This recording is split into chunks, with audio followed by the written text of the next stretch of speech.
ಹೀಗೊಂದು ಕತೆ ಸಿನಿಮೀಯವಾಗಿ ನಿಮ್ಮ ಕಲ್ಪನೆಯಲ್ಲಿ ಮೂಡಿಬರಲಿ. ಅದೊಂದು ಯಾವುದೇ ಮೂಲಭೂತ ಸೌಕರ್ಯಗಳಿಲ್ಲದ ಪುಟ್ಟ ಹಳ್ಳಿ.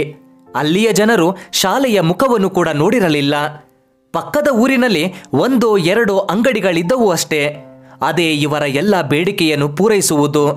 ಅದನ್ನು ಬಿಟ್ಟರೆ ಹಲವಾರು ಮೈಲಿಗಳಷ್ಟು ದೂರವೇ ಹೋಗಬೇಕಿತ್ತು. ಆ ಪುಟ್ಟ ಹಳ್ಳಿಯ ತುದಿಯಲ್ಲಿ ಒಂದು ಗುಡಿಸಲಿತ್ತು. ಬಡತನವನ್ನು ಹೊದ್ದಿಕೊಂಡಂತೆ ನಿಂತಿತ್ತು. ಆ ಗುಡಿಸಲಿನಲ್ಲಿದ್ದಿದ್ದು ಇಬ್ಬರೇ, ತಾಯಿ ತಿಮ್ಮಕ್ಕ ಮತ್ತು ಮಗ ಸೋಮು. ಚಿಕ್ಕ ವಯಸ್ಸಿನಲ್ಲೇ ಗಂಡನನ್ನು ಕಳೆದುಕೊಂಡಿದ್ದ ಆ ಹೆಣ್ಣು ಕಷ್ಟಪಟ್ಟು ಹಲವಾರು ಮನೆಗಳಲ್ಲಿ ಕೆಲಸ ಮಾಡಿ ಬಂದ ಅಲ್ಪ ಸ್ವಲ್ಪ ಹಣದಿಂದ ತನ್ನ ಮಗನನ್ನು ಸಾಕುತ್ತಿದ್ದಳು. ಆಕೆಗೆ ಮಗನ ಮೇಲಿದ್ದಿದ್ದು ಅಪರಿಮಿತ ಪ್ರೀತಿ. ಇರದೆ ಹೇಗೆ? ಇರುವುದು ಅವನೊಬ್ಬನೇ ಆಕೆಯ ಜೀವನಾಧಾರಕ್ಕೆ. ಅದೆಷ್ಟೇ ದೊಡ್ಡ ಕಷ್ಟವಿದ್ದರೂ ಅದರ ನೆರಳು ಕೂಡ ಮಗನಿಗೆ ಸೋಕದಂತೆ ಕಾಪಾಡಿಕೊಂಡು ಬಂದಿದ್ದಳು ಆ ತಾಯಿ. ಮಗನು ಕೂಡ ಅದೇ ದಾರಿಯಲ್ಲಿ ನಡೆಯುತ್ತಿದ್ದ. ತಾಯಿಯನ್ನು ಜೋಪಾನ ಮಾಡುತ್ತಿದ್ದ. ತನ್ನ ಕಣ್ಣ ರೆಪ್ಪೆಯಂತೆ ಕಾಯುತ್ತಿದ್ದ.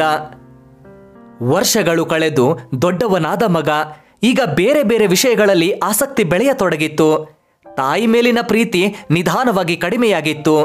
ಇದು ತಾಯಿಯ ಅರಿವಿಗೆ ಬಂದರೂ ಎಂದೋ ಒಮ್ಮೆ ಮಗ ದಾರಿಗೆ ಬರುತ್ತಾನೆ ಎಂದು ಸುಮ್ಮನಾಗಿದ್ದಳು.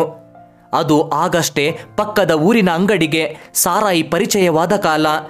ಸುತ್ತಮುತ್ತಲ ಹಳ್ಳಿಗಳಿಂದ ಯುವಕರು, ವೃದ್ಧರು, ವಯಸ್ಕರು ಎಂಬ ಭೇದವಿಲ್ಲದೆ ಅದರತ್ತ ಆಕರ್ಷಿತರಾಗತೊಡಗಿದರು. ಮನೆಯ ಮಹಿಳೆಯರು ಅದನ್ನು ವಿರೋಧಿಸಿದರು. ಅವ್ಯಾವುದೂ ಅವರ ಕಿವಿಗೆ ತಲುಪುವ ಸ್ಥಿತಿಯಲ್ಲಿರಲಿಲ್ಲ. ಸಾರಾಯಿಯ ನಶೆ ಆ ಮಟ್ಟಿಗೆ ಎಲ್ಲರನ್ನೂ ತನ್ನತ್ತ ಸೆಳೆದಿತ್ತು.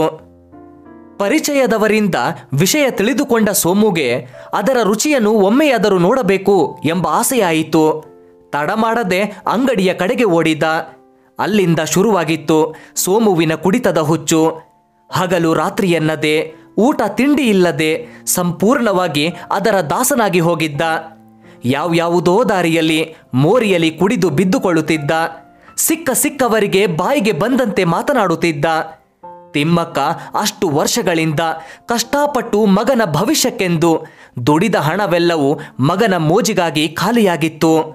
ಇದೆಲ್ಲವನ್ನು ನೋಡುತ್ತಿದ್ದ ತಾಯಿಯ ಹೃದಯ ಬಹುವಾಗಿ ನರಳಿತ್ತು. ದಿನದಿಂದ ದಿನಕ್ಕೆ ನಿಧಾನವಾಗಿ ಸಾಯುತ್ತಿರುವ ಮಗನನ್ನು ಹೇಗೆ ತಾನೇ ನೋಡಿಯಾಳುವ ಆ ತಾಯಿ?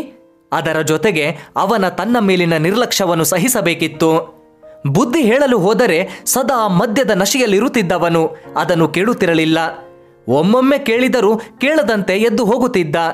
ಇಲ್ಲವೆಂದರೆ ಕೈಗೆ ಸಿಕ್ಕ ವಸ್ತುಗಳನ್ನು ಹಿಡಿದು ತಾಯಿಗೆ ಹೊಡೆದು ಬಿಡುತ್ತಿದ್ದ.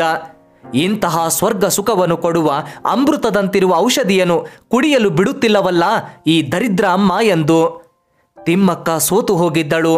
ತನ್ನ ಕೈಯಿಂದ ಮಗನನ್ನು ಉಳಿಸಿಕೊಳ್ಳಲು ಏನು ಮಾಡಲಾಗುತ್ತಿಲ್ಲವಲ್ಲ ಎಂದು ದಿನೇ ದಿನೇ ಆತನ ಕುಡಿತದ ಹುಚ್ಚು ಹೆಚ್ಚಾಗುತ್ತಲೇ ಬಂತು. ಮನೆಯಲ್ಲಿದ್ದ ಹಣವೆಲ್ಲ ಖಾಲಿಯಾದ ನಂತರ ಮನೆಯ ಪಾತ್ರೆಗಳನ್ನು ಮಾರಾಟ ಮಾಡಿ ಅದರಿಂದ ಬಂದ ಹಣದಿಂದ ಕುಡಿಯುವುದನ್ನು ಶುರು ಮಾಡಿದ. ಅದಾದರೂ ಎಷ್ಟು ದಿನ ಅಂತ ಬಂದಿತ್ತು? ಒಂದು ಪುಟ್ಟ ಗುಡಿಸಿಲಿನಲ್ಲಿ ಎಷ್ಟು ಪಾತ್ರೆಗಳಿರಲು ಸಾಧ್ಯ? ಅದು ಕೂಡ ಖಾಲಿಯಾಗುತ್ತಾ ಬಂತು. ಅದೊಂದು ದಿನ ಸಂಜೆಯ ಹೊತ್ತಿನಲ್ಲಿ ಮತ್ತೆ ಕುಡಿಯಲು ಹಣ ಬೇಕೆಂದು ತಾಯಿಯ ಬಳಿ ಕೇಳುತ್ತಿದ್ದ ಸೋಮು. ತಾಯಿ ತನ್ನ ಬಳಿ ಹಣವಿಲ್ಲವೆಂದು ಹೇಳಿದಳು. ಹಾಗಾದ್ರೆ ನಾನು ಪಾತ್ರೆಗಳನ್ನು ಮಾರುತ್ತೇನೆ ಎಂದು ಸಲೀಸಾಗಿ ಹೇಳಿ ಮನೆಯಲ್ಲಿ ಉಳಿದಿದ್ದ 2 ಪಾತ್ರೆಗಳನ್ನು ಹಿಡಿದು ಹೊರಟಿದ್ದ. ಮಗ, ಈಗ ಮನೆಯಲ್ಲಿ ಉಳಿದಿರೋದು ಈ 2 ಪಾತ್ರೆ ಮಾತ್ರ. ಅದನ್ನು ನೀನು ಮಾರಿದರೆ ನಾವು ತಿನ್ನುವುದು ಹೇಗೆ? ಬೇಡ ಕಂದ, ಬಿಟ್ಬಿಡೋ, ಕುಡಿಯೋದು ಒಳ್ಳೆಯದಲ್ಲೋ ಎಂದು ತಾಯಿ ಪರಿಪರಿಯಾಗಿ ಬೇಡಿಕೊಂಡಳು. ಅದು ನಿನ್ನ ಸಮಸ್ಯೆ, ಏನ್ ಬೇಕಾದ್ರೂ ಮಾಡ್ಕೋ. ಆದ್ರೆ ನಾನೀಗ ಕುಡಿಲಿಲ್ಲ ಅಂದ್ರೆ ಸತ್ತೇ ಹೋಗ್ತೀನಿ. ನನ್ನ ಕೈಲಿ ಅದನ್ನ ಬಿಟ್ಟಿರೋಕೆ ಸಾಧ್ಯ ಇಲ್ಲ. ನಾನಿದನ್ನ ತಗೊಂಡು ಹೋಗ್ತೀನಿ ಎಂದು ಸೋಮು ಮುಂದೆ ನಡೆಯತೊಡಗಿದ್ದ. ಮಗನನ್ನು ಹಿಡಿದು ಮುದ್ದಿಸಿ ಗದರಿಸಿ ಕಾಲು ಹಿಡಿದು ಅಂಗಲಾಚಿ ರೋದಿಸಿ ಎಲ್ಲ ರೀತಿಯಲ್ಲೂ ಓಲೈಸಲು ಪ್ರಯತ್ನಿಸಿದಳು ತಿಮ್ಮಕ್ಕ. ಆದರೆ ಅವಳ ಯಾವ ಮಾತಿಗೂ ಆ ಭಂಡ ಮಗ ಜಗ್ಗಲಿಲ್ಲ. ಇನ್ನು ಆಗದೆಂಬಂತೆ ಒಂದೇಟು ಮಗನ ಕೆನ್ನೆಗೆ ಹೊಡೆದೇ ಬಿಟ್ಟಳು.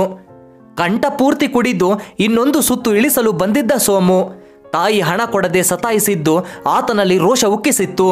ಈಗ ಅವನ ಕೆನ್ನೆಗೆ ಹೊಡೆದು ಆತನ ಪುರುಷ ಅಹಂಗೆ ಪೆಟ್ಟು ಕೊಟ್ಟಿದ್ದಳು ತಿಮ್ಮಕ್ಕ. ಈಗ ಸೋಮುಗೆ ಸಹಿಸಲಾಗಲಿಲ್ಲ. ಸಿಟ್ಟಿನಲ್ಲಿ ಆ ಕಡೆ ಈ ಕಡೆ ನೋಡಿದವನಿಗೆ ಮೂಲೆಯಲ್ಲಿ ಬಿದ್ದಿದ್ದ ಕೊಡಲಿ ಕಣ್ಣಿಗೆ ಬಿತ್ತು. ಓಡಿ ಹೋಗಿ ಅದನ್ನು ತಂದವನೇ ತನ್ನೆಲ್ಲ ಬಲವನ್ನು ಉಪಯೋಗಿಸಿ ತಾಯಿಗೆ ಅದರಿಂದ ಹೊಡೆಯತೊಡಗಿದ್ದ. ಏನಾಗುತ್ತಿದೆ ಇಲ್ಲಿ ಎಂಬ ಅರಿವಾಗುವುದರೊಳಗೆ ತಿಮ್ಮಕ್ಕನಿಗೆ ಒಂದರ ಮೇಲೊಂದು ಹೊಡೆತಗಳು ಬೀಳತೊಡಗಿದವು. ಮೊದಲೇ ಅತಿಯಾಗಿ ನೊಂದಿರುವ ಜೀವ ಚಿಕ್ಕ ವಯಸ್ಸಿನಿಂದ ಕೆಲಸ ಮಾಡಿ ಮಾಡಿ ಮೈಯಲ್ಲಿ ಮಾಂಸವೇ ಇಲ್ಲದಂತೆ ಕೃಶವಾಗಿತ್ತು.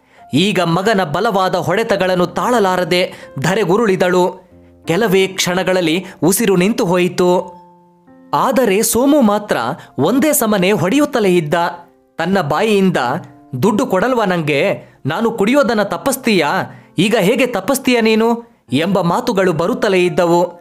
ತಾಯಿಯ ಜೀವ ಆಕೆಯ ದೇಹವನ್ನು ತೊರೆದು ಹೋಗಿ ಬಹಳ ಸಮಯವೇ ಕಳೆದಿದೆ ಎನ್ನುವುದು ಆತನ ಅರಿವಿಗೆ ಬಂದಿರಲಿಲ್ಲ.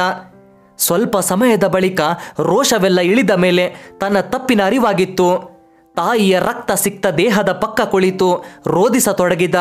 ಆದರೆ ಅದರಿಂದ ಅವನ ತಾಯಿಯ ಜೀವ ಮರಳಿ ಬರುತ್ತದೆಯೇ? ಈಗ ಯಾರಾದರೂ ಇಲ್ಲಿ ನಡೆದ ಅನಾಹುತವನ್ನು ನೋಡಿದರೆ ಎಂಬ ಭಯ ಶುರುವಾಗಿತ್ತು.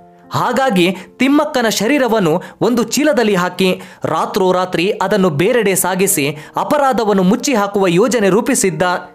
ಅಂತೆಯೇ ಆಕೆಯನ್ನು ಒಂದು ಗೋಣಿ ಚೀಲದಲ್ಲಿ ಹಾಕಿ ಅದನ್ನು ತಲೆಯ ಮೇಲೆ ಹೊತ್ತು ಊರಿನಾಚೆ ದಾರಿಯಲ್ಲಿ ಹೊರಟ. ಸ್ವಲ್ಪ ದೂರ ಬಂದವನೇ ಯಾರಾದರೂ ತನ್ನನ್ನು ಹಿಂಬಾಲಿಸುತ್ತಿರುವರ ಎಂದು ಹಿಂದೆ ತಿರುಗಿದಾಗ ಎದುರಿಗಿದ್ದ ಒಂದು ಕಲ್ಲನ್ನು ಗಮನಿಸದೆ ಎಡವಿದ್ದ. ಮಗ, ಹುಷಾರು, ಮುಂದೆ ನೋಡ್ಕೊಂಡ್ನಡಿ ಎಂಬ ಶರೀರವಾಣಿ ಕೇಳಿಸಿತು. ಪ್ರೀತಿಯ ಬಂಧುಗಳೇ, ಪ್ರಪಂಚದಲ್ಲಿ ಕೆಟ್ಟ ಮಕ್ಕಳಿರಬಹುದು, ಆದರೆ ಕೆಟ್ಟ ತಾಯಿ ಇರೋಕೆ ಸಾಧ್ಯ ಇಲ್ಲ ಅಂತ ಹೇಳೋಕೆ ಉದಾಹರಣೆ ಕತೆ ಇದು. ಶುಭವಾಗಲಿ ಎಲ್ರಿಗೂ.